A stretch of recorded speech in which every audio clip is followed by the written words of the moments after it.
Baik, assalamualaikum warahmatullahi wabarakatuh. Selamat pagi, selamat siang, selamat sore, selamat malam. Pada video saya yang ke-27 ini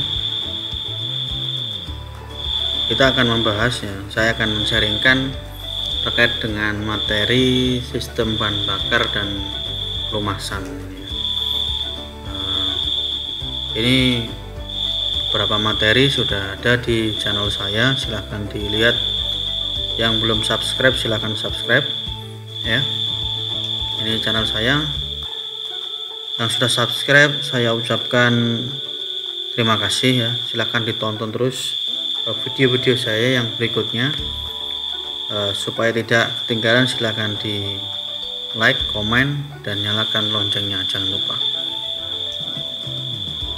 Baik, selanjutnya kita akan mulai ya. Apa itu bahan bakar ya? Bahan bakar itu apa? Kita sering mengisi bahan bakar di pom bensin, kadang kita eceran ya, entah itu mobil atau sepeda motor kita ya. Selama bensin kita atau bahan bakar kita kurang, entah itu bensin, entah itu solar ya, maka kita akan memerlukan bahan bakar ya. Bahan bakar saat ini dipergunakan pada kendaraan, antaranya ada bensin, solar ya, metanol, LPG, dan lain sebagainya ya. Di sini kita akan membicarakan keduanya, yaitu bensin dan solar. Bahan bakar bensin dan solar suatu saat akan habis ya, karena memang berasal dari alam. Saat ini dikembangkan mobil listrik, sepeda motor listrik ini ya, karena kelangkaan daripada sumber daya alam. Kita bahas dulu yang bensin ya di sini. Zat utama bensin ya, bensin digunakan pada mesin dengan pengapaian busi. Biasanya yang menggunakan busi pasti bahan bakarnya menggunakan bensin ya. Sifat yang dimiliki bensin diantaranya ya, mudah menguap pada temperatur normal, kemudian tidak berwarna, tembus pandang, dan berbau. Kemudian yang berikutnya mempunyai titik nyala yang rendah ya, minus 10 derajat sampai dengan 15 derajat Celcius. Mempunyai berat jenis rendah 0,6 sampai dengan 0,78. Dapat melarutkan oli dan karet. Jadi bensin ini dapat melarutkan oli dan karet. Menghasilkan jumlah panas yang besar ya, sekian ya, 9.500 sampai dengan 10.500 kilokalori atau per kilogram. Sedikit meninggalkan karbon, biasanya dia terbakar habis cenderung ya. Ya, ini menggunakan pengapaian busi, di dalamnya pasti ada bensinnya. Syarat-syarat bensin diantaranya mudah terbakar, mudah menguap, tidak beroksidasi, dan bersifat pembersih. Ini sifat-sifat daripada bensin. Nilai oktan ya, kita kalau di pom bensin biasanya ada tulisan oktan 92, pertamax 92, oktan 90, oktan 98. Itu apa sih ya? Nilai ketahanan terhadap ketukan atau knocking dari bahan bakar bensin. Cara mengukurnya dengan metode motor metode reset atau reset metode ya. Jadi penelitian ditentukanlah ini oktannya 90, 92, kemudian 95, kemudian 98. Sekarang bahan bakar diesel. Hasil destilasi minyak bumi setelah bensin dan minyak tanah pada temperatur 200 derajat Celcius sampai dengan 340 derajat Celcius ya, ini dihasilkan bahan bakar diesel atau solar. Sifat-sifat solar sendiri diantaranya berwarna sedikit kekuning-kuningan dan berbau biasanya ya, encer dan tidak menguap pada temperatur normal. Misalkan di luar itu sulit ya menguap dia. Mempunyai titik nyala tinggi 40 derajat Celcius sampai 100 derajat Celcius ya. Terbakar sendiri pada suhu 50 derajat Celcius atau bensin itu 500 derajat Celcius ya. Mumbulnya berat jenis 0,82 sampai 0,86. Kemudian menimbulkan panas yang besar. Mempunyai kandungan sulfur yang besar.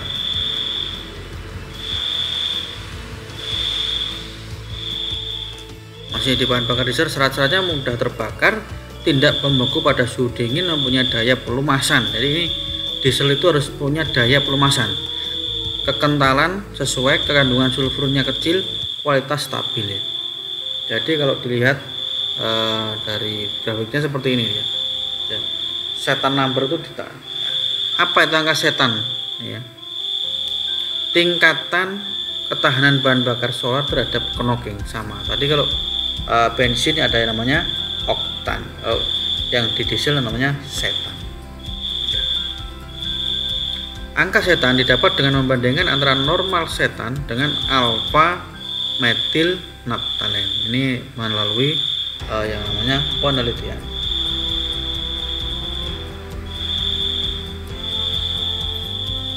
Sekarang kita masuk ke oli mesin. Apa itu oli mesin? Ya, semua bagian-bagian mesin perlu yang namanya pelumasan, perlu yang namanya pendinginan, ya. Perlu yang namanya pembersih ya ketika mesin itu berputar. Nah, inilah tugas-tugas oli. Sebelum ke sana kita melihat sifat-sifat oli itu sendiri. Yang pertama sebagai pelumas ya, tadi yang saya sampaikan, melumasi semua komponen. Yang bersifat pendingin ya. Yang kedua bersifat pendingin. Karena tadi gesekan, pergerakan pasti menimbulkan panas. Yang kedua ini. Yang ketiga dia bersifat perapat ya, supaya tidak bocor ya. Yang berikutnya yang sebagai pembersih ya dari sisa-sisa gesekan tadi. Syarat-syarat oli mesin diantaranya yang pertama kekentalannya tepat ya. Yang kedua kekentalan stabil terhadap pengaruh suhu. Jadi meskipun dia panas dia ada batasnya sehingga tidak mudah encer. Sesuai dengan penggunaan metal, tidak merusak komponen ya, harus ada anti karatnya, tidak berbusa. Metode pengelolaan minyak pelumas mesin yang menandai karakter minyak pelumas mesin adalah sebagai berikut. Ya, ini berdasarkan SAE, ya, API, Service, Ilsak dan ASEA. Ini yang biasanya yang digunakan di Indonesia diantaranya SAE dan API Service. Kekentalan ditentukan dengan angka SAE. Ya. Jadi biasanya ya, di botol-botol pelumas atau botol-botol oli yang kita beli itu ada tulisan seperti ini 10W30, 10W40, 10W50 dan sebagainya seperti ini. Bahkan sekarang ada 0W20 ya. SAE itu singkatan dari Society of Automotive Engineer ya. Sekali lagi Society of Automotive Engineer. Arti kode oli multigrade ya, ini multigrade 0W30. Misalnya ini 10W40. Ini ya. 10W artinya pada suhu minus 20 derajat Celcius. Dingin ya. Kekentalan oli tersebut sama dengan oli SAE 10 yang didinginkan pada minus 20 derajat Celcius. Pada suhu minus 20 derajat oli tersebut sama dengan oli SAE 10 yang didinginkan minus 20 derajat Celcius. Yang 40 apa artinya? Pada temperatur plus 100 derajat Celcius oli tersebut sama dengan oli SAE 40 yang dipanaskan pada derajat 100 derajat Celcius. Ini ya. Itu arti daripada. Nah, kalau kualitas oli bagaimana? Nah, ditentukan oleh API Service ini ya. DSL, SC, SG, SH, SE dan seterusnya. Ini untuk yang bensin. Untuk yang diesel ada yang namanya CF, CE, CD, CC. Semakin C-nya ini tinggi ya, abjadnya belakang semakin kualitasnya semakin tinggi. Nah, ini baru SL. mungkin ada lagi SM, SN, SZ mungkin suatu ketika nanti ya, itu kualitasnya semakin bagus ya. Sekarang gear oli ya, jadi oli roda gigi ada mungkin di gardan, kemudian di ya, transmisi ya, ini juga menggunakan SAE. Biasanya SAE nya cuma satu begini ya, SAE 75, SAE 80W, 85W atau 90W gitu ya. Untuk api servisnya juga menggunakan yang namanya GL atau singkatnya gear lubricant ya, jangan sampai keliru.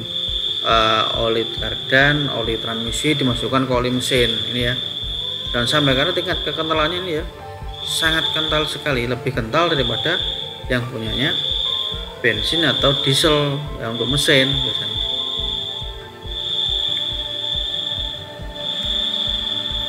Gemuk atau grease, pelumas cair yang diberi pengental atau bahan pengental, metallic swab atau non metallic swab ya, ini namanya grease ya.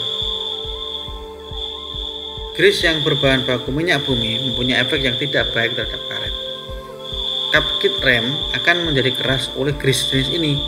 Gunakan grease yang berbahan baku lithium swab base glycol untuk karet-karet seperti ini ya. Macam-macam grease, ada multipurpose grease, wheel bearing grease tadi, macam-macamnya seperti disc brake. Nah, ini harus kita sesuaikan dengan peruntukannya, jangan sampai wheel bearing digunakan untuk disc brake, tapi kita ada di sini ada pilihan nomor satu ini multipurpose ya, bisa digunakan untuk semuanya. Nah, ini multipurpose, fungsinya untuk bearing, universal joint, untuk steering gear. Nah, ini seperti ini universal jointnya untuk yang di propel shaft ini biasanya ya.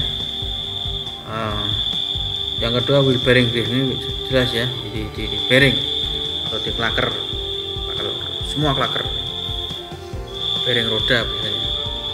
Yang berikutnya molybdenum disulfide lithium swab base grease ya, biasanya untuk rack steer ya biasanya, dan drive shaft. Lithium swab base glycol yang merah-merah ini biasanya untuk grease untuk karet, master cylinder ya, release cylinder, disc brake, wheel cylinder, biasanya itu menggunakan yang tipenya seperti ini.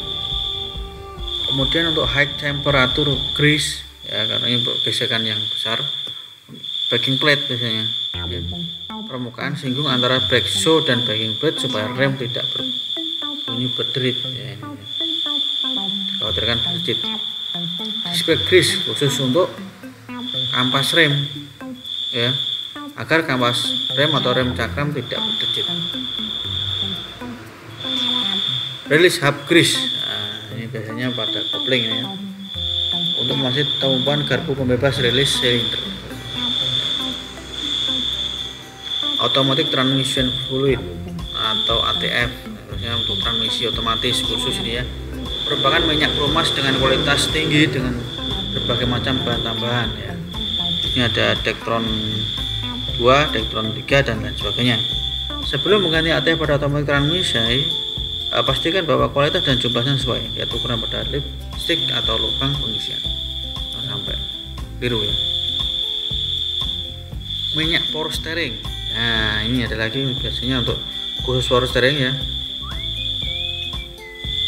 Minyak power steering atau ATF ya, berfungsi sebagai minyak hidrolik untuk menghasilkan tekanan dan juga berfungsi sebagai pelumas untuk melumasi silinder power steering dan pompa. Dectron 2 dan Dectron 3 sudah memenuhi syarat untuk pompa sistem sebagai minyak untuk power steering. Minyak rem, nah ini biasanya ditentukan dengan ini ya, dot 3, dot 4, dot 5 ini ya. Boiling point ini derajatnya sekian, kalau wet boiling point sealant adalah gasket cair untuk mencegah kebocoran pada dua rombongan logam yang disatukan. Biasanya itu di yang tidak ada packingnya, biasanya digunakan untuk itu ya, jenisnya di seal packing, di packing biasanya packing mesin ya. Nah, ini biasanya menggunakan jenis seperti ini, long life coolant ya, long life coolant. Bahannya etilen glikol, fungsinya untuk membimbing sistem pendinginan terhadap karat dan korosi. Nah, ini atau yang kita kenal dengan water coolant biasanya ya, kita taruh di radiator ya. Sekarang kita masuk bahan bakar dan pelumas. Banyak jenis bahan bakar dan pelumas yang digunakan pada kendaraan. Beberapa di antaranya sangat beracun dan mudah terbakar sehingga harus ditangani secara hati-hati. Kesalahan pemakaian bahan bakar dan pelumas dapat menyebabkan kerusakan fatal pada komponen kendaraan. Maka dari itu penting untuk mengetahui jenis-jenis bahan bakar dan pelumas ya. Misal disarankan pakai Pertamax ya, itu aja digunakan ya, menggunakan Pertamax, jangan sampai menggunakan yang lain.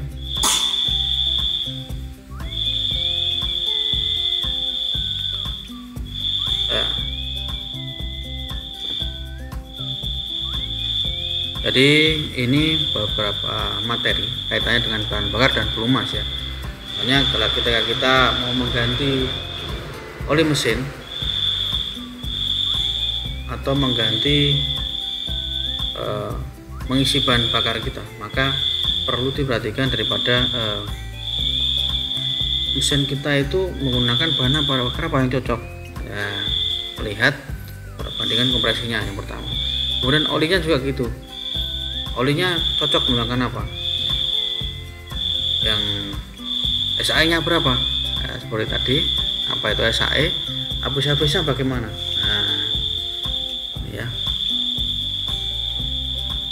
mungkin itu saja yang bisa saya sampaikan, kita sharingkan untuk pertemuan pada video kita hari ini ya. Terima kasih sudah menonton ya. Yang belum subscribe silahkan subscribe, yang sudah saya ucapkan terima kasih ya. Sampai bertemu kembali di video-video saya selanjutnya. Terima kasih.